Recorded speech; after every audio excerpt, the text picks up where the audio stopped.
Samajwadi party को मजबूत करने के लिए जो कुछ हो सकता था, अपने संसाधन जुटाना, अपने साथियों के साथ मेहनत करना, लगातार समाजवादी पार्टी को आगे बढ़ाने का काम कर रहा था। आज हमारे बीच में नहीं है, बहुत दुखद है। मैं उनके परिवार के सदस्यों से मिला हूँ, उनके साथियों से मिला हूँ।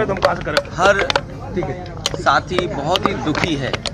मैं उनके परिवार से मिलने आया था, उनका दुख बांटने आया था। आज ओबीसी आरक्षण पर सुप्रीम कोर्ट, हाई कोर्ट ने कहा है कि ओबीसी आरक्षण खत्म किया जाएगा। बहुत ही दुर्भाग्य है कि हमारा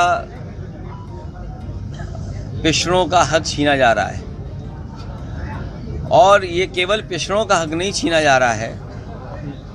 भारतीय जनता पार्टी सत्ता में रही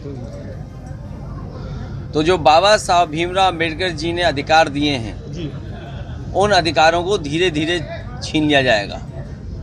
अभी कुछ चीज़ें दिखाई दे रही हैं और कुछ चीज़ें नहीं दिखाई दे रही हैं। भारतीय जनता पार्टी हमेशा आरक्षण विरोधी काम किए उसने।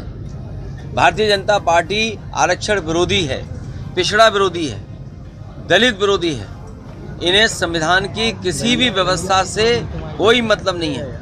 जो बाबा साहब भीमराव अम्बेडकर जी ने अधिकार दिए थे, उन अधिकारों को धीरे धीरे भारतीय जनता पार्टी छीनना चाहती है, और जितने भी उनमें पिछड़े नेता हैं वो सब मुंह बंद करके बैठे हुए हैं। भारत जोड़ो यात्रा में सभी को अरे जरूरी ये है कि ये जो आरक्षण खत्म हो रहा है, ये सब छीन लेगी भारतीय जनता पार्टी। राहुल जी ने न्योता दिया है आप लोगों को। अरे न्योता हम तुम्हारे सामने खड़े के न्योता हो तो बता दो, अगर तुम्हारी जेब में हो इन्विटेशन तो आप उनकी भारत जोड़ो यात्रा की। अरे भाई मैं क्या कह रहा हूँ, आरक्षण बड़ा सवाल है। अरे भारत जोड़ो अपनी जगह है, आंदोलन हम उनके आह्वान से भावनात्मक हमारा जुड़ाव है। लेकिन हमें कोई इनविटेशन नहीं मिला है। अगर आपकी जेब में इनविटेशन हो तो हमें दिखा दो। अगर मिलता है तो फिर क्या तो आप जैसा मैं बोलूंगा नहीं। सबसे बड़ा महत्वपूर्ण मामला है कि आज आरक्षण पे हमला हुआ है। सरकार जानबूझ कर करके पिछड़ों का आरक्षण नहीं देना चाहती थी, वो सामने आ गया। अभी तक तो हम लोग नौकरी के लिए चिल्ला रहे थे कि नौकरियों में आरक्षण छीना जा रहा है। बाबा साहब भीमराव अम्बेडकर जी का जो सपना था, उस सपने को तोड़ रहे हैं। सब प्राइवेट कर रहे थे, कंपनियां एक एक करके बेच रहे थे। अगर सब सरकारी कंपनियां बिक जाएंगी, नौकरियां नहीं निकलेंगी, तो अंततः आरक्षण खत्म।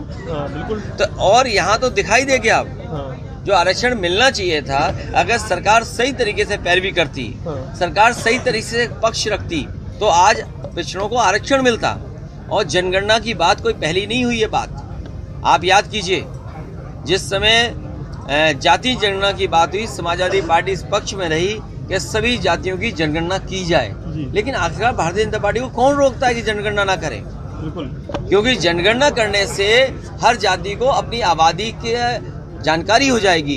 भारतीय जनता पार्टी कभी नहीं चाहेगी कि हर व्यक्ति अपने जाति के हिसाब से जानकारी कर ले कि वो आबादी में किस संख्या में है। अखिलेश जी, आज ओम प्रकाश राजभर का एक पोस्टर लगा गया है। वो मेरी जानकारी में नहीं आया है, और वो जानकारी में नहीं है, इसलिए मैं कुछ कह नहीं सकता। Okay, thank you. निकाय चुनाव में कितनी मजबूती के साथ सभा खड़ी होगी? अरे पहले आरक्षण बचाओ, फिर चुनाव लड़ो। बहुत बढ़िया। पहले आरक्षण बचाओ, और आरक्षण बचाने के लिए अगर समाजवादी पार्टी को सुप्रीम कोर्ट भी जाना पड़ेगा, हमारे पिछड़े जो संगठन के लोगों ने अगर आरक्षण बचाने के लिए सुप्रीम कोर्ट जाना पड़ेगा, तो हमारी पार्टी के लोग जाएंगे।